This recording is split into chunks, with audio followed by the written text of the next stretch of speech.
दिया हुआ है ए मैट्रिक्स बराबर 1 5 माइनस 3 0 7 1 माइनस 2 5 4 और बी मैट्रिक्स बराबर दिया हुआ है 1 0 माइनस 1 1 3 7 3 2 6। इसी प्रकार सी मैट्रिक्स दिया हुआ है -1 2 4। तब हमें ए सी बी सी तथा A plus B into C ज्ञात करना है और सिद्ध करना है कि A plus B multiply C is equal to A C plus B C होगा। तो सबसे पहले हम लोग ए सी ज्ञात करेंगे क्योंकि मैट्रिक्स दिया हुआ है ए बराबर 1 5 माइनस के 3 0 7 1 माइनस के 2 5 4 मल्टीप्लाई सी मैट्रिक्स दिया हुआ है -1 2 4। तो ए मैट्रिक्स की जो कोटि है वो क्या दी हुई है 3/3 की है। सी मैट्रिक्स की कोटि क्या है 3/1 की है। तो मल्टीप्लिकेशन की जो कंडीशन होती है वो क्या होती है, पहली मैट्रिक्स में स्तंभों की संख्या, तो पहली मैट्रिक्स में स्तंभों की संख्या बराबर दूसरी मैट्रिक्स में पंक्तियों की संख्या। तो पहली मैट्रिक्स में जो स्तंभों की संख्या है वो 3 है, दूसरी मैट्रिक्स में पंक्तियों की संख्या भी 3 है, तो 3 इज इक्वल टू 3।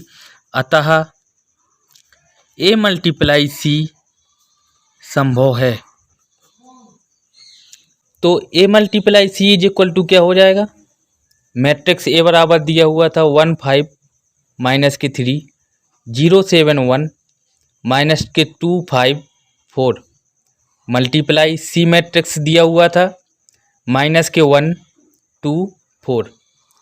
चूँकि पहली मैट्रिक्स के पंक्ति के प्रत्येक अवयव का गुणा दूसरी मैट्रिक्स के स्तंभों के प्रत्येक संगत अवयवों के साथ करके जोड़ते हैं, तो क्या हो जाएगा A multiply C is equal to यहाँ पे 1 मल्टीप्लाई -1 प्लस 5 मल्टीप्लाई 2 प्लस के -3 मल्टीप्लाई 4। इसके बाद दूसरी पंक्ति का मल्टीप्लाई करेंगे तो क्या हो जाएगा 0 multiply -1 plus 7 multiply 2 plus 1 multiply 4। इसी प्रकार नेक्स्ट पंक्ति का मल्टीप्लाई करेंगे तो क्या हो जाएगा -2 मल्टीप्लाई -1 प्लस 5 मल्टीप्लाई 2 प्लस के 4 मल्टीप्लाई 4। तो ए सी बराबर क्या हो जाएगा -1 प्लस के 10 माइनस के 12 0 प्लस के 14 प्लस के 4। यहाँ पे क्या हो जाएगा 2 plus 10 plus 16 is equal to minus के 3 18 और 28। यही आपका आंसर होगा। हम लोगों को ए सी की वैल्यू ज्ञात हो गई। अब हम लोग ज्ञात करेंगे बी सी। तो बी सी के लिए क्या होगा, बी मैट्रिक्स, क्योंकि बी मैट्रिक्स दी हुई है 1 0 माइनस के 1 1 3 7 3 2 6 मल्टीप्लाई सी क्या दिया हुआ है -1 2 4। चूँकि हमने देखा कि बी मैट्रिक्स की जो कोटि है वो 3/3 की है और सी मैट्रिक्स की जो कोटि है वो 3/1 की है।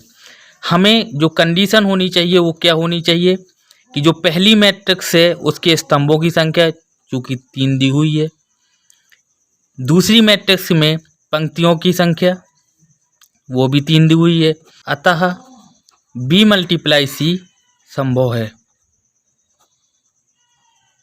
B multiply C is equal to b matrix है 1 0 -1 1 3 7 3 2 6 मल्टीप्लाई सी मैट्रिक्स थी -1 2 4। चूँकि जब भी हम लोग मल्टीप्लाई करते हैं तो पहली मैट्रिक्स के पंक्ति के प्रत्येक अवयव का गुणा दूसरी मैट्रिक्स के स्तंभों के प्रत्येक संगत अवयवों के साथ करके जोड़ते हैं, तो क्या हो जाएगा b multiply C is equal to 1 multiply -1 plus 0 multiply 2 plus -1 multiply 4। इसी प्रकार दूसरी रो का मल्टीप्लाई करेंगे कॉलम से, तो क्या हो जाएगा 1 multiply -1 plus 3 multiply 2 plus 7 multiply 4। इसी प्रकार तीसरी रो का मल्टीप्लाई करेंगे तो क्या हो जाएगा 3 multiply -1 plus 2 multiply 2 plus 6 multiply 4। इसकी जो कोटी होगी वो क्या होगी, 3 रो हैं और एक कॉलम है, तो 3/1 की हो जाएगी। तो BC इज इक्वल टू क्या हो जाएगा, -1 प्लस 0 -4 -1 प्लस 6 प्लस 28। इसी प्रकार -3 प्लस 4 प्लस 24। इसकी कोटी 3/1 की है। तो BC बराबर क्या हो जाएगा, -1 0 -4 -5 होगा। यहाँ पे क्या हो जाएगा 33 हो जाएगा और यहाँ पे क्या हो जाएगा 25। इस प्रकार हमें BC मैट्रिक्स ज्ञात हुई। अब हम लोगों को ज्ञात करना है तीसरे नंबर पे A plus B multiply C। इसके लिए सबसे पहले हम लोगों को A प्लस बी निकालना पड़ेगा। तो पहले हम लोग A प्लस बी निकालेंगे। तो चूंकि A मैट्रिक्स दी हुई है 1 5 -3 0 7 1 -2 5 4 प्लस B मैट्रिक्स दी हुई है 1 0 -1 1 3 7 और 3 2 6। सबसे पहले जब भी हमें योग और डिफरेंस करना होता है तो मैट्रिक्स में कोटि देखते हैं। तो पहली मैट्रिक्स A की जो कोटि है वो 3/3 की है। दूसरी मैट्रिक्स B की भी कोटि 3/3 की है। चूँकि A मैट्रिक्स और B मैट्रिक्स में कोटियाँ समान हैं, अतः A प्लस बी संभव है। तो A प्लस बी क्या हो जाएगा, प्रत्येक संगत अवयव को ही एक दूसरे के साथ जोड़ेंगे। तो A plus b is equal to 1 + 1 5 + 0, इसका संगत ये होगा। तो -3 प्लस -1, यहाँ पे क्या हो जाएगा 0 + 1 7 + 3, 1 का संगत 7 होगा तो 1 + 7। इसी प्रकार -2 का संगत 3 होगा तो -2 + 3 5 + 2 और 4 + 6।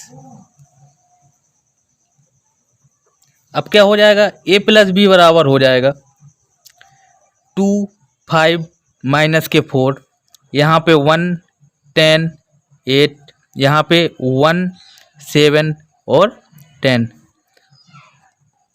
हमें A प्लस बी ज्ञात हो गया। अब हम लोग क्या ज्ञात करेंगे, A plus B multiply C।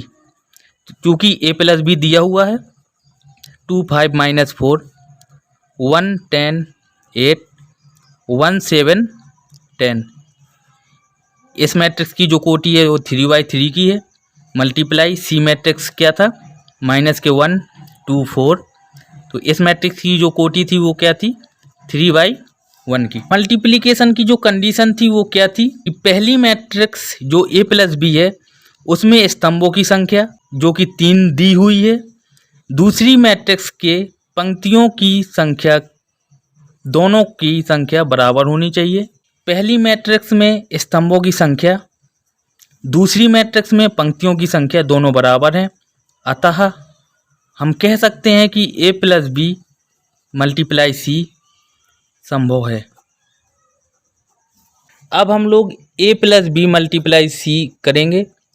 चूँकि हमें पता है कि पहली मैट्रिक्स में पंक्तियों के प्रत्येक अवयव का गुणा दूसरी मैट्रिक्स के स्तंभों के प्रत्येक संगत अवयवों के साथ करके जोड़ते हैं। तो क्या हो जाएगा A plus B into C is equal to 2 multiply -1 plus 5 multiply 2 plus -4 multiply 4। इसी प्रकार दूसरी रो का मल्टीप्लाई करेंगे तो 1 multiply -1 plus 10 multiply 2 plus 8 multiply 4। इसी प्रकार तीसरी रो का मल्टीप्लाई करेंगे तो क्या हो जाएगा 1 multiply -1 plus 7 multiply 2 plus 10 multiply 4। इस मैट्रिक्स की जो कोटि होगी वो कितनी होगी? 3/1 की। तो क्या हो जाएगा? A plus B into C is equal to minus के 2 प्लस के 10 माइनस के 16 माइनस के 1 प्लस 20 प्लस 32, इसी प्रकार माइनस के 1 प्लस के 14 प्लस के 40 इज इक्वल टू, यहाँ पे क्या हो जाएगा? माइनस के 8 51 53। अतः हमें a प्लस बी इंटू सी प्राप्त हुआ जिसकी कोटि 3/1 की है। अब हम लोग सिद्ध करेंगे। सिद्ध क्या करना था? a plus B into C is equal to A C plus B C. तो हमें LHS तो प्राप्त ही हो चुका है, अब हमें RHS से देखना है। तो RHS क्या दिया हुआ है? AC plus BC। हम लोगों ने AC ज्ञात किया हुआ था। AC क्या ज्ञात किया हुआ था? माइनस के 3 18 28 प्लस BC क्या था? माइनस के 5 33 और 25। हम लोगों ने AC की कोटि देखी तो AC की कोटि कितनी है? 3/1 की है। इसी प्रकार BC की भी कोटि 3/1 की है। चूंकि AC और BC की कोटियां समान हैं, अतः दोनों का योग संभव है।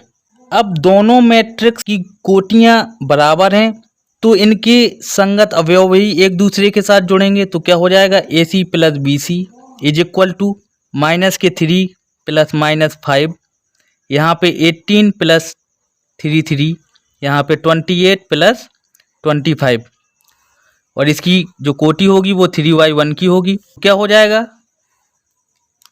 AC प्लस BC बराबर माइनस के 8 51, यहाँ पे 53, जो कोटि है वो 3/1 की है। अतः हमें AC प्लस BC की वैल्यू भी प्राप्त हो गई। A plus B multiply C भी हमें प्राप्त था, माइनस के 8 51 53, इसकी कोटि भी 3/1 की है। हम देख सकते हैं कि AC प्लस BC और A plus B multiply C दोनों बराबर हैं, अतः AC plus BC is equal to A plus B multiply C बराबर हैं। यही हमें सिद्ध करना था। अब हम लोग नेक्स्ट एग्जाम्पल देखते हैं। दिया हुआ है यदि मैट्रिक्स A बराबर 1 2 3 3 माइनस 2 1 4 2 1 है तो सिद्ध करना है कि AQ minus 23A minus 40 into identity matrix is equal to 0। तो सबसे पहले हम लोग ये LHS लेंगे। तो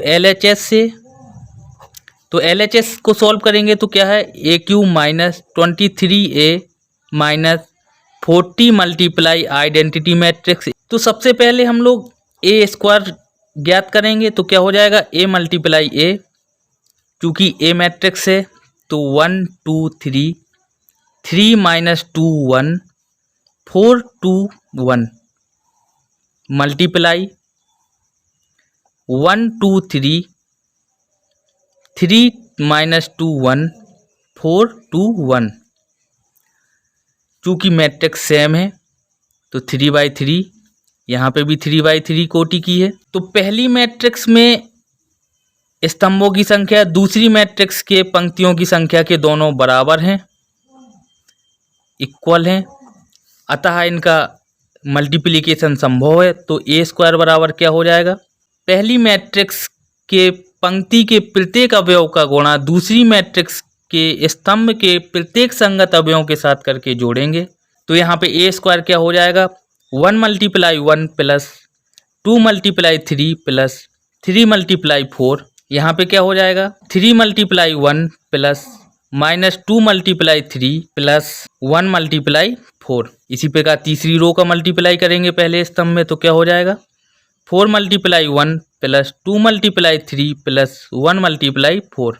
इसी प्रकार प्रत्येक रो का दूसरे कॉलम के साथ करेंगे तो यहाँ पे क्या हो जाएगा? 2 multiply 2 plus minus 2 multiply minus के 2 प्लस 2 मल्टीप्लाई 2। अब क्या हो जाएगा 3 multiply 2 plus minus 2 multiply minus 2 plus 1 multiply 2। इसके बाद तीसरी रो का मल्टीप्लाई करेंगे तो 4 multiply 2 plus 2 multiply minus 2 multiply 2। इसी प्रकार तीसरे कॉलम में करेंगे तो क्या हो जाएगा 1 multiply 3 plus 2 multiply 1 plus 3 multiply 1। यहाँ पे क्या हो जाएगा 3 multiply 3 plus minus 2 multiply 1 plus 1 multiply 1। इसी प्रकार यहाँ पे 4 multiply 3 plus 2 multiply 1 plus 1 multiply 1। तो ए स्क्वायर क्या हो जाएगा 1 प्लस 6 प्लस 12। यहाँ पे 3 माइनस 6 प्लस के 4। यहाँ पे 4 प्लस 6 प्लस के 4। यहाँ पे क्या हो जाएगा 4 प्लस के 4 प्लस के 4। यहाँ पे 6 प्लस 4 प्लस के 2। यहाँ पे क्या हो जाएगा 8 माइनस के 4 प्लस। यहाँ पे क्या हो जाएगा 3 प्लस 2 प्लस 3। यहाँ पे 9 माइनस के 2 प्लस के 1। यहाँ पे 12 प्लस के 2 प्लस के 1। 3/3 कोटि की है। तो ए स्क्वायर बराबर क्या हो जाएगा 19 4 8 1 12 8 14 6 15। मैट्रिक्स की जो कोटि होगी वो 3/3 की होगी। अब हम लोग क्या ज्ञात करेंगे ए क्यू के लिए ए स्क्वायर मल्टीप्लाई ए। तो ए क्यू बराबर क्या हो जाएगा ए स्क्वायर दिया हुआ है 19 4 8 1 12 8 14 6 15। जो मैट्रिक्स की कोटि है वो 3/3 की है मल्टीप्लाई जो ए मैट्रिक्स थी 1 2 3 3 माइनस के 2 1 4 2 1। इस मैट्रिक्स की भी कोटि 3/3 की है। जो कंडीशन होती है वो क्या होती है पहली मैट्रिक्स के स्तंभों की संख्या दूसरी मैट्रिक्स के पंक्तियों की संख्या के बराबर है, अतः ए स्क्वायर मल्टीप्लाई ए पॉसिबल है। तो ए क्यू बराबर क्या हो जाएगा पहली मैट्रिक्स के पंक्ति के प्रत्येक अवयव का गुणा दूसरी मैट्रिक्स के स्तंभों के प्रत्येक संगत अवयव के साथ करके जोड़ेंगे। तो यहाँ पे ए क्यू क्या हो जाएगा 19 multiply 1 plus 4 multiply 3 plus 8 multiply 4। इसी प्रकार दूसरी रो का पहले स्तंभ में करेंगे तो क्या हो जाएगा 1 multiply 1 plus 12 multiply 3 plus 8 multiply 4। इसी प्रकार तीसरी रो का करेंगे तो 14 multiply 1 plus 6 multiply 3 plus 15 multiply 4। Next column में करेंगे तो क्या हो जाएगा 19 मल्टीप्लाई 2 प्लस 4 मल्टीप्लाई माइनस के 2 प्लस 8 मल्टीप्लाई 2। इसी प्रकार नेक्स्ट रो का करेंगे तो 1 मल्टीप्लाई 2 प्लस 12 मल्टीप्लाई माइनस के 2 प्लस 8 मल्टीप्लाई 2। इसी प्रकार नेक्स्ट रो का करेंगे तो 14 multiply 2 plus 6 multiply minus 2 plus 15 multiply 2। इसी प्रकार थर्ड कॉलम के साथ करेंगे तो क्या हो जाएगा 19 multiply 3 plus 4 multiply 1 plus 8 multiply 1। इसी प्रकार सेकेंड रो का करेंगे तो 1 multiply 3 plus 12 multiply 1 plus 8 multiply 1। इसी प्रकार थर्ड रो का 14 multiply 3 plus 6 multiply 1 plus 15 multiply 1। जो तो ए क्यू बराबर क्या हो जाएगा 19 प्लस 12 प्लस 32 1 प्लस 36 प्लस 32। यहाँ पे क्या हो जाएगा 14 प्लस 18 प्लस 60। यहाँ पे 38 माइनस के 8 प्लस के 16। यहाँ पे 2 माइनस के 12 प्लस के 16। यहाँ पे क्या हो जाएगा 28 माइनस के 12 प्लस के 30। यहाँ पे 57 प्लस के 4 प्लस के 8। यहाँ पे क्या हो जाएगा 3 प्लस 12 प्लस 8। नेक्स्ट क्या होगा 42 प्लस 6 प्लस 15। जो मैट्रिक्स की जो कोटि होगी वो 3/3 की ही रहेगी। तो ए क्यू बराबर क्या हो जाएगा, ए क्यू बराबर हो जाएगा 63, 46, 69, 69 माइनस के 6 23, 92, 46 और 63। जो मैट्रिक्स होगी इसकी कोटि 3/3 की होगी। अतः हमें ए क्यू प्राप्त हो गया। चूँकि हमें सिद्ध करना है A cube minus 23A minus 40 identity matrix is equal to 0 LHS से। तो ए क्यू क्या है 63, 46, 69, 69 माइनस के 6 23, यहाँ पे 92, 46 और 63 माइनस के 23। जो ए मैट्रिक्स थी 1 2 3, 3 माइनस के 2 1 और 4 2 1 माइनस के 14। चूँकि हमें पता है कि ये सब 3/3 मैट्रिक्स हैं, इसीलिए इस आइडेंटिटी मैट्रिक्स को भी 3/3 कोटि का रखना पड़ेगा। तो इसका क्या हो जाएगा मान 1 0 0 0 1 0 0 0 1। अब हम लोग इसको सॉल्व करते हैं।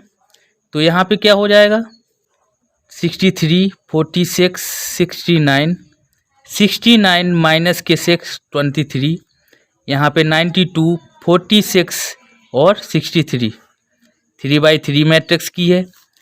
किसी स्केलर से मैट्रिक्स में जब गुणा करते हैं तो उस अदिश का प्रत्येक अवयव के साथ मल्टीप्लाई करेंगे।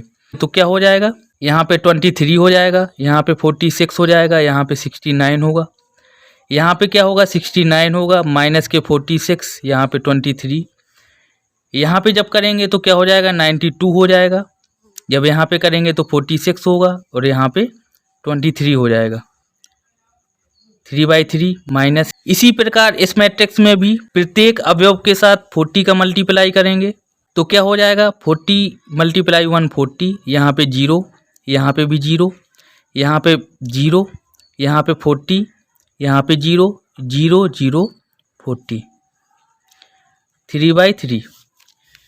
चूँकि सभी मैट्रिक्स की कोटि समान है, अतः सभी मैट्रिक्स का योग और अंतर संभव है। जब हम इसको सॉल्व करेंगे, चूँकि तीनों मैट्रिक्स की कोटियाँ बराबर हैं, अतः हम इनके साइन के साथ इनको सॉल्व करेंगे। तो बराबर क्या हो जाएगा, प्रत्येक संगत अवयव को ही सॉल्व करेंगे, जोड़ेंगे या घटाएंगे। तो यहाँ पे क्या हो जाएगा 63 माइनस के 23, यहाँ पे माइनस के 40। इसी प्रकार दूसरे अवयव को देखेंगे तो 46 होगा, यहाँ पे माइनस के 46, यहाँ पे माइनस के 0। इसी प्रकार इसमें देखेंगे तो 69 माइनस के 69 माइनस के 0। इसी प्रकार सेकेंड रो को सॉल्व करेंगे तो क्या हो जाएगा 69 माइनस के 69 माइनस के 0। दूसरे एलिमेंट को देखेंगे तो क्या हो जाएगा माइनस के 6 माइनस, यहाँ पे माइनस 46, यहाँ पे माइनस के 40। इसी प्रकार इसमें देखेंगे तो क्या हो जाएगा 23 माइनस के 23 माइनस के 0। इसी प्रकार यहाँ पे क्या हो जाएगा 92 माइनस के 92 माइनस के 0। इसी प्रकार इसमें 46 माइनस के 46 माइनस के 0। इसी प्रकार नेक्स्ट 63 माइनस के 23 माइनस के 40। जो मैट्रिक्स की कोटि होगी वो 3/3 की होगी, इज इक्वल टू यहाँ पे 63 माइनस 63 0 हो जाएगा, यहाँ पे 46 माइनस 46 यहाँ पे भी 0 हो जाएगा, यहाँ पे 69 माइनस 69 यहाँ पे भी 0 हो जाएगा, यहाँ पे 69 माइनस 69 0 हो जाएगा, यहाँ पे माइनस के 6 है माइनस माइनस प्लस हो जाएगा तो प्लस 46 हो जाएगा। माइनस के 6 माइनस के 40 46 और प्लस के 46 जीरो हो जाएगा। यहाँ पे भी जीरो होगा। यहाँ पे 92 माइनस 92 जीरो। यहाँ पे 46 माइनस 46 यहाँ पे भी जीरो हो जाएगा।